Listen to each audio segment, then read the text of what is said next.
اللہ اکبر اللہ اکبر وللہ الحمد اللہ اکبر اللہ اکبر اللہ اکبر لا الہ الا اللہ. السلام علیکم ورحمۃ اللہ وبرکاتہ. نحمده ونصلی علی رسولہ الکریم. اما بعد فاعوذ باللہ من الشیطان الرجیم. بسم اللہ الرحمن الرحیم. رب اشرح لی صدری ویسر لی امری واحلل عقدۃ من لسانی یفقہوا قولی. اللہ اکبر اللہ اکبر لا الہ الا اللہ واللہ اکبر. اللہ اکبر وللہ الحمد.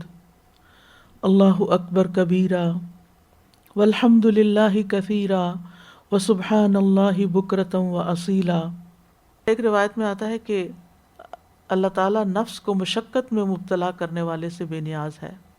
آپ نے ایک بوڑھے کو دیکھا جو بیٹوں کے سہارے چل رہا تھا. آپ نے فرمایا اس کا کیا حال ہے, اس کو کیا مسئلہ ہے؟ لوگوں نے کہا اس نے پیدل چل کے کعبہ جانے کی نظر مانی تھی, میں پیدل جاؤں گا, اور حال ہے یہ کہ خود چل ہی نہیں سکتا, تو بیٹوں کو پکڑ پکڑ کے کعبہ کی طرف پیدل جا رہا تھا. آپ نے فرمایا اللہ تعالیٰ اس شخص کے اپنے آپ کو عذاب دینے یعنی اس مشکل میں ڈالنے سے بے نیاز ہے. اللہ کو اس کی ضرورت نہیں کہ یہ خواہ مخواہ میں پیدل چلے, اور فرمایا سوار ہو جاؤ. پھر اسی طرح ایک شخص نے نظر مانی کہ وہ کھڑے رہیں گے, بیٹھیں گے نہیں, دھوپ میں کھڑے رہیں گے, سائے میں نہیں جائیں گے, چپ کا روزہ رکھیں گے, بات بھی نہیں کریں گے. آپ نے فرمایا اسے کہو بات کرے, سائے میں بیٹھے اور اپنا روزہ پورا کر لے. تو بات یہ ہے کہ بعض اوقات ہم منت ایسی مان لیتے ہیں 1,00,000 نفل پڑھوں گی, ساری زندگی نفل پڑھوں گی. ایسے لوگ اپنے اوپر وہ چیزیں فرض کر لیتے ہیں جو اللہ نے فرض نہیں کی, اور پھر بعد میں فتویٰ لیتے ہیں اب کیا کریں, اب یہ کام ہو نہیں سکتا. تو مومن اپنے آپ کو ایسی آزمائش میں نہ ڈالے جس کی اس میں طاقت نہ ہو, کیونکہ عبادت کا اصل مقصد اطاعت ہے. جو کہا گیا وہ کر لو, اس سے آگے مت بڑھو. اور پھر یہ کہ تمام کاموں میں نرمی اور آسانی کو دیکھو, خود بھی اور دوسروں کو بھی آسانی دو, دوسروں کی زندگی بھی مشکل میں نہ ڈالو. نبی صلی اللہ علیہ وسلم نے فرمایا جب میں نماز کے لیے کھڑا ہوتا ہوں چاہتا ہوں نماز لمبی کر دوں, پھر کسی بچے کے رونے کی وجہ سے اپنی نماز مختصر کر دیتا ہوں, اس بات کو ناپسند کرتے ہوئے کہ اس کی ماں کو مشقت میں مبتلا کروں. یہ نہیں کہا کہ تم نہ آیا کرو یہاں, تمہاری وجہ سے ہماری عبادت میں خلل ہے, یہ آپ نے نہیں فرمایا. مسجد آنے سے ماں کو نہیں روکا, بچے کو لانے سے نہیں روکا, اپنی نماز چھوٹی کر دی اس کی سہولت دیکھتے ہوئے. یہاں ایک یہ بات بھی یاد رکھیے کہ آسانی وہ ہے جو قرآن و سنت سے ثابت ہو. یہ نہیں کہ آپ کہیں کہ آج میری نماز پڑھنی مجھے مشکل لگ رہی ہے تو آج میں نہیں پڑھ, یہ آسانی نہیں ہے. شریعت کی حدود سے تجاوز نہ کریں. مثلا اگر کوئی بیمار ہے تو آپ کہیں چلو چھوڑے یہ نماز ہی نہ پڑھے, یہ نہیں کر سکتے, اسے پڑھنی ہے, چاہے اشاروں سے پڑھے چاہے لیٹ کے ہی پڑھے. پھر اسی طرح کوئی چیز قرآن و سنت سے کنٹراڈکٹ بھی نہ کرتی ہو, یعنی اس کے مطابق ہو. پھر اسی طرح بہترین دین جو ہے پرہیزگاری ہے. ورع, واو را عین آپ نے پڑھا ہوگا کتابوں میں, ورع جس کا مطلب ہوتا ہے غیر مناسب چیز سے بچنا, پاک دامنی اختیار کرنا, حرام کام سے رک جانا, غلط چیز سے تنگی محسوس کرنا. مناوی کہتے ہیں کہ جو چیز آپ کو شک و شبہ میں ڈالے اس کو چھوڑ دیں, یہی ورع ہے. جو چیز آپ کو عیب لگائے اس کو بھی چھوڑ دیں, جو چیز زیادہ قابل اعتماد ہو وہ کر لیں. ایک قول یہ ہے کہ اس کا مطلب ہے کھانے اور لباس میں جو حرج نظر آتا ہو اس کو چھوڑ دیں. ابن قیم کہتے ہیں ورع یہ ہے کہ ایسی چیز کو چھوڑ دینا جس کے بارے میں یہ اندیشہ ہو کہ اس کی وجہ سے آخرت میں نقصان ہوگا. وہ کام چھوڑ دیں جو آخرت میں خسارے کا باعث بنے. 3 طرح کا ہوتا ہے. راغب اصفہانی نے اس کو 3 درجوں میں رکھا ہے. ایک ہے فرض, اور یہ ہے حرام کاموں سے رکنا, یہ تو ہمارے لیے لازم ہے نا, فرض کے درجے میں. ایک ہے مندوب یعنی نفل, یہ شکوک و شبہات والی چیزوں سے رکنا, یہ درمیانے درجے کے لوگوں کے لیے. اور ایک ہے افضل, بہت سی جائز چیزوں سے بھی رک جانا, تھوڑی ضرورتوں پر اکتفا کرنا, یعنی اپنی ضرورتیں کم کرنا. اور یہ انبیاء، صدیقین، شہداء اور صالحین کرتے ہیں، یعنی سمپل لائف بسر کرتے ہیں۔ پھر اسی طرح یہ ہے کہ انسان مختلف چیزوں میں ورع اختیار کرے، مثلا اپنی نظر میں حرام چیزوں پہ نہ ڈالے، سماعت میں، زبان میں، پکڑنے میں، پیٹ اور شرمگاہ میں، محنت کرنے میں، خرید و فروخت میں۔ اور عمومی قاعدہ یہ ہے کہ جو چیز شک میں ڈالے کہ یہ اللہ کی پسند کی ہے یا نہیں، بس اس کو چھوڑ دیں۔ کہا جاتا ہے کہ طاؤس کہتے ہیں اسلام کی مثال ایک درخت کی ہے اور اس کا پھل ورع ہے۔ جس درخت کا پھل نہ ہو اس میں کوئی بھلائی نہیں، اور جس انسان میں ورع نہ ہو اس میں کوئی خیر نہیں۔ حسن بصری نے کسی سے پوچھا تھا کہ دین کا نچوڑ کیا ہے، تو اس نے کہا ورع۔ آپ نے پوچھا کہ اس کی آفت کیا ہے، کہا ہرس اور لالچ۔ تو نافرمانیوں کو چھوڑنا ہی اصل عبادت ہے، یعنی یہ نہیں کہ ایک طرف آپ بہت نفل پڑھیں اور پھر اٹھ کے لوگوں کی غیبت شروع کر دیں، یہ ورع نہیں ہے۔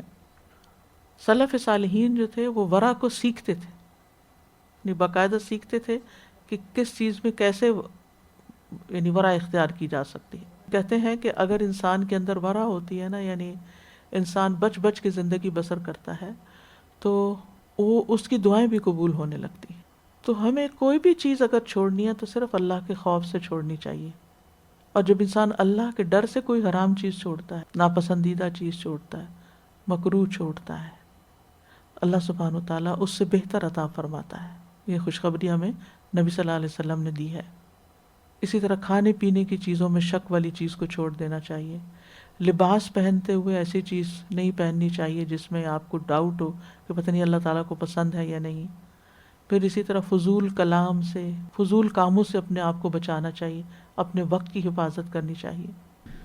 پھر نیکسٹ حدیث ہے کہ بہترین اسلام جو ہے وہ کھانا کھلانا اور سلام کو عام کرنا ہے، یعنی وہ عمل جو بہت لوگوں کو فائدہ پہنچانے والا ہے، لوگوں کے لیے خوشی کا باعث ہوتا ہے۔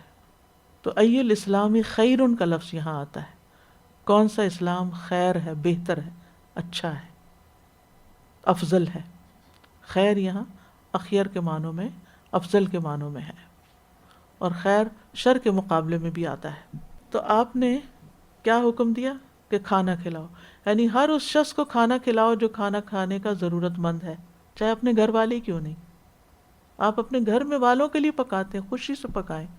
آپ ان کو سرو کرتے ہیں، خوشی سے کریں، ان کے آگے رکھیں، ان کو توجہ دلائیں۔ بعض اوقات ایسا بھی ہوتا ہے کہ بچوں کو یا بڑوں کو کھانا سامنے بھی رکھا ہوتا ہے تو ان کو توجہ نہیں ہوتی، تو ان کو آفر کرنا، یہ ساری چیزیں اس میں آتی ہیں۔ یعنی جو بھی انسان آپ کے ذمے میں ہے ان کو ان کا خیال رکھنا۔ پھر اسی طرح مسافروں کو کھلانا، فقراء اور مساکین کو کھلانا، دعوت کا کھانا۔ علماء کہتے ہیں کہ ولیمہ کا کھانا بھی اس میں شامل ہے۔ پھر پڑوسی اور معزز لوگوں کا اکرام کرنا، یعنی اپنے پڑوسیوں کو کھلانا، یا جن لوگوں کی آپ رسپیکٹ کرتے ہیں ان کے احترام میں ان کو کھلانا۔ اور یہ نبی صلی اللہ علیہ وسلم اور صحابہ کی صفت تھی۔ آپ صلی اللہ علیہ وسلم، صحابہ کہتے ہیں کہ لوگوں میں سب سے زیادہ سخی اور سب سے زیادہ لوگوں کا اکرام کرنے والے تھے۔ جیسے مہمان کو کھلانا، اکرام کرنا ہے، اس کو عزت دینا ہے۔ اللہ سبحانہ و تعالیٰ کھلاتے ہیں، ان کو کھلایا نہیں جاتا۔ قرآن میں آتا ہے وَهُوَ يُطْعِمُ وَلَا يُطْعَمُ، وہ کھلاتا ہے اور کھلایا نہیں جاتا، یہ اس کی صفت ہے۔ یہ کتنا پسندیدہ کام ہے۔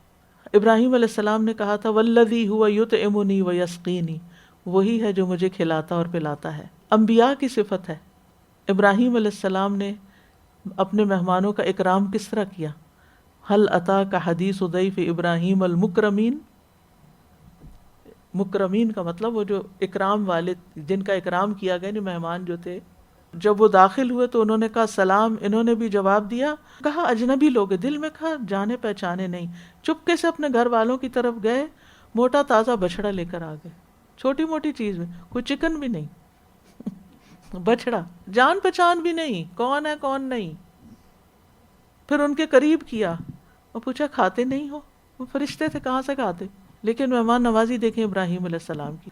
اصحاب الیمین کی قرآن مجید میں صفت آئی ہے او اطعام فی یوم ذی مسغبہ یتیما ذا مقربہ، یا کسی بھوک والے دن میں کھانا کھلانا کسی قرابت والے یتیم کو۔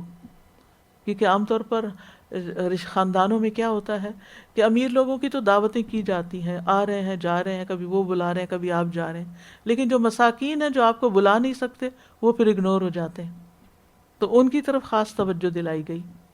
عمر رضی اللہ عنہ سے روایت ہے، رسول اللہ صلی اللہ علیہ وسلم نے فرمایا افضل اعمال مومن کو خوشی دینا ہے، یہ کہ تم اس کے سطر کو ڈھانپ دو، یعنی لباس پہنانا، یا اس کی بھوک کو سیر کر دو، یا اس کی ضرورت پوری کر دو، یعنی کسی بھی طرح خوش کر دو۔ اللہ سبحانہ وتعالی ہمیں اپنی پسند کا بنا لے۔ وآخر دعوانا ان الحمد للہ رب العالمین۔ سبحانک اللہم وبحمدک اشہد ان لا الہ الا انت استغفرک واتوب الیک۔ السلام علیکم ورحمۃ اللہ وبرکاتہ۔ اللہ اکبر اللہ اکبر اللہ اکبر، لا الہ الا اللہ، اللہ اکبر اللہ اکبر وللہ الحمد، اللہ اکبر اللہ اکبر اللہ اکبر، لا الہ الا اللہ، اللہ اکبر اللہ اکبر وللہ الحمد۔